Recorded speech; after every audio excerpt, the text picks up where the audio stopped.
నమస్తే, తెలుగు రాజ్యంకి స్వాగతం. నేను సత్య.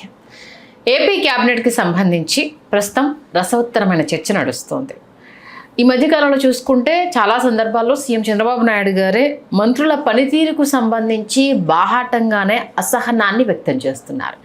ఈ నేపథ్యంలో మార్పులు చేర్పులు తథ్యమన్న వార్త ప్రస్తుతం చక్కర్లు కొడుతోంది.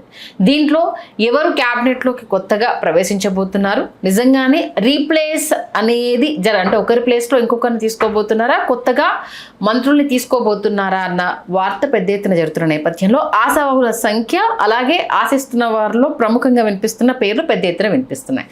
దీంట్లో చాలా రోజుల నుంచి పెద్ద ఎత్తున చర్చ జరుగుతున్న ఒక వ్యక్తి ఎమ్మెల్సీ నాగబాబు గారు. ఆయన జనసేన తరఫున ఎమ్మెల్సీ అనే విషయం తెలిసిందే. ఎమ్మెల్సీ అయిన తర్వాత ఆయన క్యాబినెట్లోకి తీసుకుంటారు, ముందు క్యాబినెట్లోకి తీసుకున్న తర్వాత ఎమ్మెల్సీ పదవి ఇద్దాము అన్నట్టు ఇలా రకరకాల చర్చలు మనందరికీ తెలిసిన విషయమే. కానీ ఆయనకు ఇప్పటికీ మంత్రి పదవి అందని ద్రాక్షలాగే ఉండిపోయింది.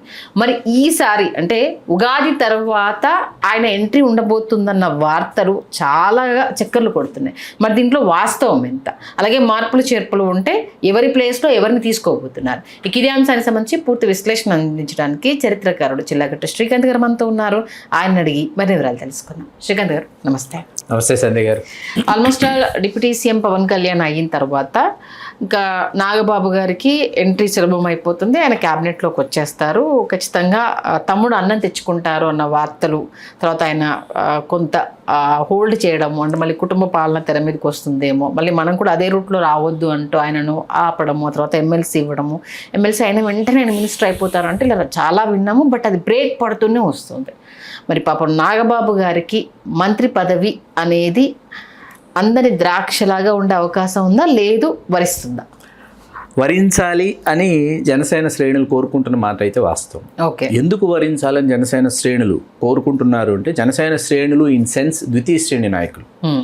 ఇక్కడ పవన్ కళ్యాణ్ గారు ఉప ముఖ్యమంత్రి అయిన తర్వాత 5 కీలకమైనటువంటి శాఖలు ఆయన సమర్థవంతంగా నిర్వహిస్తున్నటువంటి నేపథ్యంలో, అట్లాగే పిఠాపురం యొక్క నియోజకవర్గ అభివృద్ధి కూడా ఆయన భుజస్కంధాల మీద ఉంటుంది కాబట్టి అక్కడ లెక్కకు మిక్కిలి కొన్ని వాగ్దానాలు చేస్తున్నారు. కాబట్టి వాటిని అన్నింటినీ నెరవేర్చాలంటే ఖచ్చితంగా దాని మీద కూడా ఒక సమగ్రమైనటువంటి ఏకాగ్రత అవసరం. కాబట్టి ఆ దిశగా ఆయన తీరిక లేనటువంటి మాట వాస్తవం. ఓకే, అట్లాగే మరొక వైపు ఆయనకున్నటువంటి కమిట్మెంట్స్ ఏవైతే ఉన్నాయో సినిమాలకు సంబంధించి అవి నెరవేర్చాల్సినటువంటి, అంటే గతంలో ఉన్నటువంటి అడ్వాన్సులు కావచ్చు, గతంలో నిర్మాతల దగ్గర తీసుకున్న అడ్వాన్సులు వారి దగ్గర ఉండిపోవడం కావచ్చు, ఆ కమిట్మెంట్ని దృష్టిలో పెట్టుకొని తిరిగి ఇవ్వడం కంటే వాళ్ళకు ఒక సినిమా చేస్తే అట్లాగే అభిమానులను కూడా సినిమాల పరంగా సంతృప్తిపరిచినట్లు అవుతుంది అనేటటువంటి ఒక నిర్ణయం కావచ్చు. దీని దృష్ట్యా పవన్ కళ్యాణ్ గారు తిరిగి లేకుండా ఉన్నమాట వాస్తవం. అట్లాగే ఈ మధ్య ఆయన మీరు చెప్పిన దాంట్లో మళ్ళీ మనం పవన్ కళ్యాణ్ గారి మనస్తత్వం గురించి ఇక్కడ మాట్లాడాల్సింది. అభిమానుల్లో ఆనందం నింపడంతో పాటు ఆయన ఎప్పటికప్పుడు తన చారిటీ నుంచి ఆ సేవా కార్యక్రమాలు చేస్తూ ఉంటారు. దానికోసం ఆ ఫండ్ జనరేట్ చేసుకోవాలి. ఆస్తులు ఏమున్నాయి ఇలా అందరికీ తెలిసిన విషయమే. నిన్న కూడా ఆయన పిఠాపురం దగ్గర సంబంధించి కొన్ని మన సామాజిక కళలు, అలాగే మన ప్రాచీన కళలకు సంబంధించి ఖచ్చితంగా ఒక ట్రస్ట్ని ఏర్పాటు చేసి దాని ద్వారా హస్తకళలకు సంబంధించి మనం మర్చిపోతున్న మన సంస్కృతి సంప్రదాయాలకు సంబంధించి రేపటి తరానికి తెలియాలి అంటూ తన సొంత చారిటీ ద్వారా ఆయన అమౌంట్ను డొనేట్ చేస్తున్నారు. కాబట్టి ఇలాంటి వాటికి ఆయన ఫండ్ కావాలి. కాబట్టి ఖచ్చితంగా కొన్ని సినిమాలు చేయాలి అనేసి నిశ్చయించుకున్న విషయం కూడా మనకు తెలిసిందే. కాబట్టి ఈ సందర్భంగా దాన్ని కొంచెం గుర్తు చేస్తున్నారు మన వీక్షకులకి. కాబట్టి ఇక్కడ ఏంటంటే ద్వితీయ శ్రేణి నాయకులు కలవాలనుకున్నా, లేకపోతే ఆయా నియోజకవర్గాలలో జనసేన పార్టీ కొన్ని నియోజకవర్గాల్లో ప్రత్యేకించి అది బలపడాలన్నా, పార్టీ నిర్మాణం సంస్థాగతంగా జరగాలన్నా ఏంటంటే మరొక పవర్ సెంటర్ అవసరం అవుతుంది. అంటే పార్టీ ఫేసెస్ ఉంటాయి. ఫేసెస్లో పవన్ కళ్యాణ్ గారు ఒక ఫేస్ అయితే నాగబాబు గారు ఒక ఫేస్. ఆ ఫేసెస్ అవసరమైనప్పుడు ఏమవుతుందంటే నాగబాబు గారిని రీచ్ అయ్యేటటువంటి వాళ్ళ సంఖ్య ఎక్కువ. అభిమానులు కావచ్చు, క్రింది స్థాయి అభిమానులు కావచ్చు, పార్టీలో ద్వితీయ శ్రేణి నాయకులు కావచ్చు, ఆయన చాలా ఈజీ యాక్సెస్లో ఉంటారు నాగబాబు గారు. వాళ్ళ యొక్క కష్ట సుఖాలు కావచ్చు, లేకపోతే ఆ నియోజకవర్గంలో పార్టీ యొక్క ఆ మధ్య నెల్లూరుకు సంబంధించి ఏదో జరిగింది, అది పవన్ కళ్యాణ్ గారి వరకు వెళ్ళిందనమాట ఆ ఇష్యూ. ఇట్లాగా వీటినన్నింటినీ మానిటరింగ్ చేయడానికి నాగబాబు గారి యొక్క సేవలు చాలా అవసరం. అంటే ఆయన పూర్తి స్థాయిలో ఆయన సేవలు ఆయన వినియోగించాలి.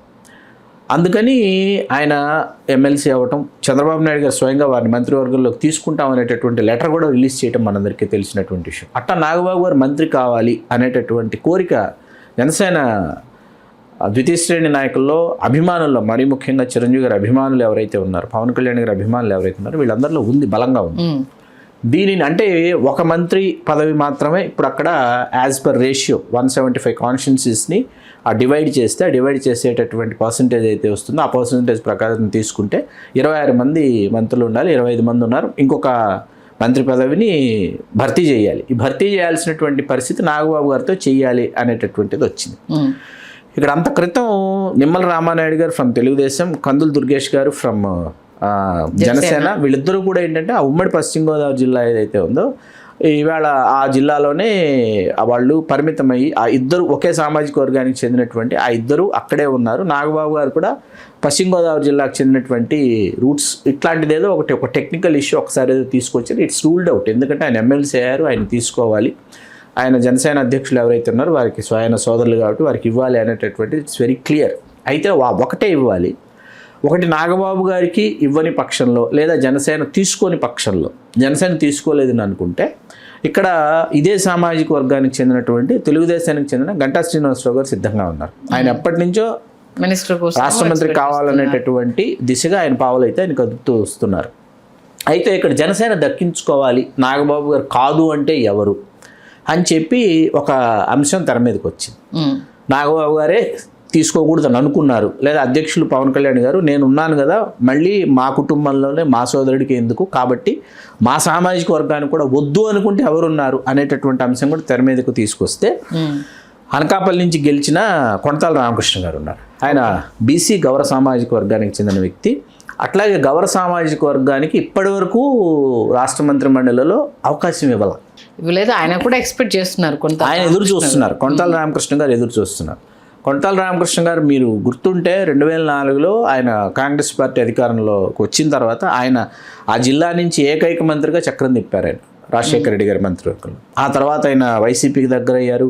వైసీపీలో ఆయన సేవలు సరిగ్గా వినియోగించుకోలేదని చెప్పి ఆయన తిరిగి వెళ్ళిపోయారు. వెళ్ళిపోయిన తర్వాత కొంతకాలం స్తబ్దతతో ఉన్నారు. ఆ తర్వాత ఆయన జనసేనలోకి రావటం, ఏకాఏకిన అన్ని కళ్ళు మూసి తెరిచేలోపు జనసేనలోకి రావటం, అనకాపల్లి ఆ ఖాతాలో పట్టడం, జనసేన ఖాతాలో వెంటనే ఆయన గెలవటం, ఇవన్నీ చకచకా జరిగిపోయి అయిపోయిన తర్వాత ఆయన మరొక మారు జనసేన ఖాతాలో రాష్ట్ర మంత్రి కావడానికి ఆయన వీళ్ళు ఊరుతున్నారు.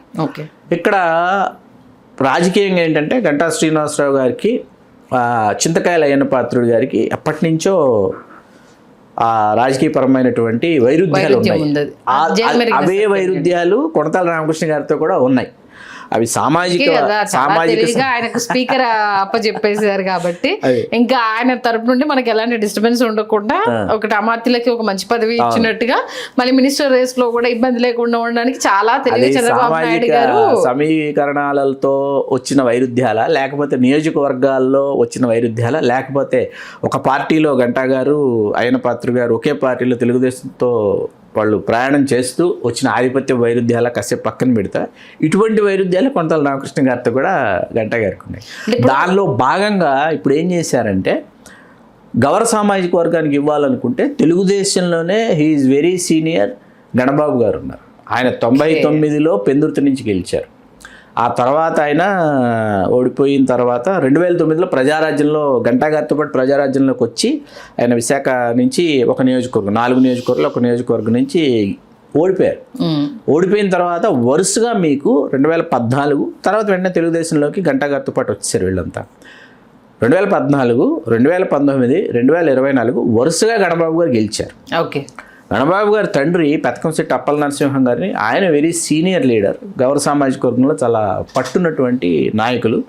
గణబాబు గారు ఈజ్ ఈగర్లీ వెయిటింగ్. నా వ్యక్తిగత అభిప్రాయం కూడా ఏమిటంటే వరుసగా తెలుగుదేశంలో గెలిచినటువంటి గణబాబు గారికి గౌర సామాజిక వర్గంలో మంత్రి పదవి ఇస్తే సమంజసంగా ఉంటుంది, సముచితంగా ఉంటుంది, సమయోచితంగా కూడా ఉంటుంది అనేది ఒక రాజకీయ విశ్లేషకుడిగా నా వ్యక్తిగత అభిప్రాయం. అందుకే నేను కేవలం నా వ్యక్తిగత అభిప్రాయం. ఇంట్రోలో చెప్పినప్పుడు ఒకటి క్లియర్గా చెప్పాను, ఒకటి పోస్ట్ ఖాళీగా ఉంది, రీప్లేస్మెంట్కి కూడా ఛాన్సెస్ ఉన్నాయి అనేసి.